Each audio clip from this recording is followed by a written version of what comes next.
I wanted to give a shout out to Don Staley.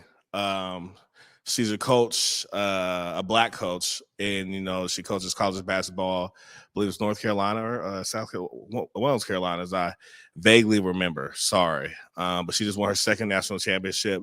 She made news earlier for being the highest paid college coach, black coach, in college basketball. I believe it was like $22 million or something, which isn't a lot compared to a lot of other coaches.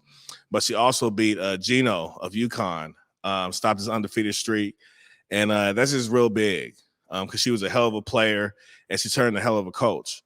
It's not many people who can do that, play the game well and then coach the game well.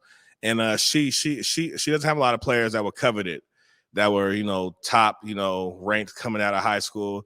She really molded her team and, made her team believe who they are and pushing them, believe in themselves. So I'm going to give a shout out to her because she just won, second national title, which is it's not easy to do the first. It's not easy to get to the Final Four, the Elite Eight, the Sweet 16, none of that. So much respect to her, much props to her. Always been a fan of hers since I was young, watching her play to now she's coaching.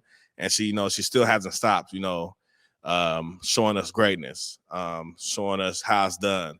She was on the sideline in a $5,000 Louis Vuitton coat, man. She was stunned, man, but she took home that W. And I think that's real big for not only, women's college, hoops, but men's sports just itself.